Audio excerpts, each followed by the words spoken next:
Hey guys, welcome to the Liberal Hive Mind, a channel solely focused on exposing the abundant hypocrisy of the left. Every single time, man, every single time we peel the curtain back, it's the same frickin' story. Massive, rampant fraud, corruption, and at the core of all of it, Democrat negligence, or Democrats turning a blind eye to the obliteration of basic standards in America. Whether it's elections, welfare and social programs, or in this case, CDL trucking exams, the pattern is clear that the system is being gamed and Democrats are letting it happen. All while, of course, American citizens are continuing to pay the price. And well, now we're learning just how deep the fraud goes, just how totally corruptible the system is. This right here, folks, this is what happens when you drop the standards, when you apply a laissez-faire attitude when it comes to enforcing American law and American sovereignty. This is what happens when you get rid of standards under the banner of compassion and progressiveness. You get a shocking level of destructive fraud. Democrat Party naivete is leading to the destruction of American standards and, frankly, the destruction of American institutions. Let me show you guys exactly what's going on here. We got some stuff to get into, so let's roll the tape. Alright folks, so we've got a shocking news report here. We've got CCTV footage here showing migrants walking in to take their commercial driver's license exam with a camera strapped to their chest with a little hole poked through their shirt, sitting down, taking the test as somebody is clearly feeding them all the answers through an earpiece as they're watching through the chest camera. Take a look. How does FHP say this cheating scheme works? We were shocked to see the extent that they were going to. Brian calls it organized fraud. According to investigators, the men went in here, the DMV on Roosevelt,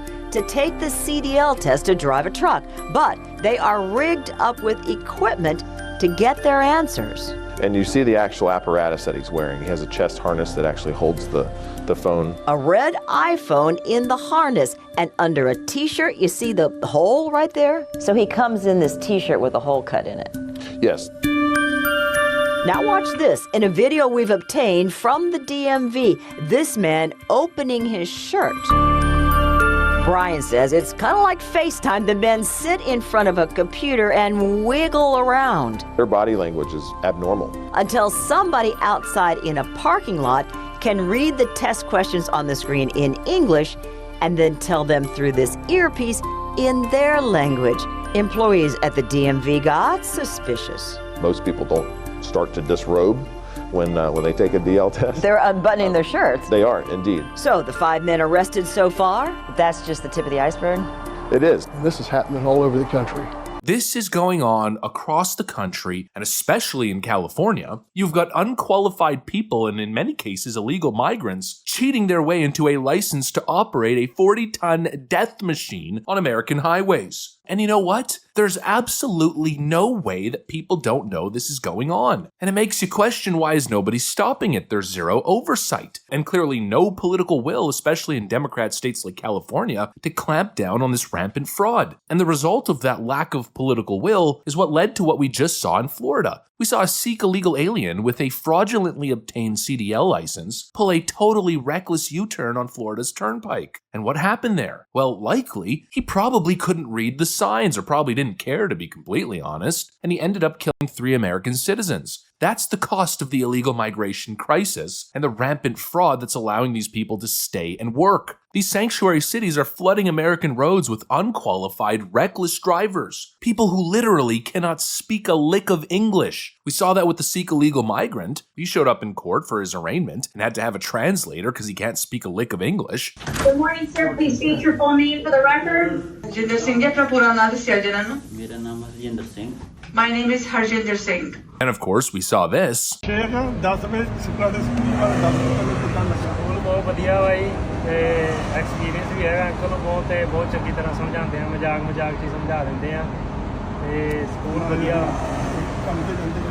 ਅਸੀਂ ਕੰਮ ਤੇ ਵੀ ਜਾਂਦੇ ਆ ਜੀ ਤੇ ਸਾਡੀ ਕੋਈ ਦਿਹਾੜੀ ਵੀ ਨਹੀਂ ਟੁੱਟੀ ਤੇ And of course, that was in California. I mean, California DMV was in the shot in bold, bright letters. Almost like that was the advertisement. Make your way illegally to California. You'll be protected. You'll get a driver's license. Then we'll get you a commercial driver's license. We'll get you working. In fact, you don't even have to go to school and learn how to drive the truck. You don't even need to be a qualified safe driver. We'll just strap a camera to your chest and enable you to cheat your way onto the roads. It is completely insane. And again, at the core of all of it is the Democrat Party. It's Democrat policy. It's sanctuary city nonsense. They're letting illegals with fake papers slip through the cracks, giving them work. And the craziest part is putting them in some of the most dangerous jobs imaginable. They are enabling fraud across the board. You don't need to migrate properly, just walk in the country. You don't need to obey laws. You don't need to care about the culture. Don't even bother learning how to speak English. Just come on in, do everything wrong, skip the line, and then get rewarded. That's apparently progress, right? That's the idea of being progressive. It's complete insanity, and obviously at the core of all of it, it's predatory. It's all about middlemaning these schemes to import cheap labor, skirt the standards, game the system, and then take the political high road as you present yourself as the almighty, virtuous Gavin Newsom and all the other woke Democrat losers who make themselves seem as if they're benevolent charity givers. But at the core of all of it is corruption, fraud, corporate interest, and all of it at the detriment of American citizens, at the detriment of your safety, at the detriment of your job security, of your wages. And of course, it doesn't stop with trucking, it's everything. It's not just the public safety factor, it's not just the economic elements, it's also government programs. You know, we were just talking about how the Trump administration was removing illegal migrants from Medicaid. Obviously, massive exposure of just how deep the fraud goes in the Democrat welfare system. You have illegal migrants stealing social security numbers or getting state-level benefits that were then subsidized by the federal government. And now we're learning that apparently it's rampant in Section 8 housing as well. The Trump administration is now promising to remove all illegal migrants from Section 8. And so think about it again. Sanctuary city nonsense, Democrat naivete, putting illegal migrants and corporate interest ahead of the interest of American citizens. Illegal migrants come in, they jump to the front of the queue when it comes to getting jobs, and now apparently when it comes to Medicaid services and Section 8 benefits. The whole system is clearly rotten, and yet the Democrats advocate for more. They want more public resources, more tax dollars going to their big socialist government programs. But who's going to sign on to that? Who's going to sign their hard-earned tax dollars to be put in a system that is rife with fraud? A system that is being totally gamed by illegal migrants. A system of middlemen and loopholes, or just blatant fraud that puts illegal migrants first and American citizens last. Just think about that. You got homeless veterans, people who could definitely use Section 8, but instead it's going to the illegal migrant. It's costing lives, it's bankrupting communities, and it's killing any sense of standards in this country. And clearly President Trump is the only one who's taking action. He's the only one tackling the issue, identifying the clear abuse. He's cleaning house when it comes to Medicaid fraud, ripping illegals out of Section 8, going after the companies that are hiring these unqualified drivers, and hopefully doing a massive investigation into the CDL scams. But apparently he's the bad guy. Yeah, I'm not sure I see it that way. The way I see it, he's the only one with the balls to do the right thing in Washington. Anyways, that's pretty much what I got for you guys. Thanks for watching, and I'll see you on the next one.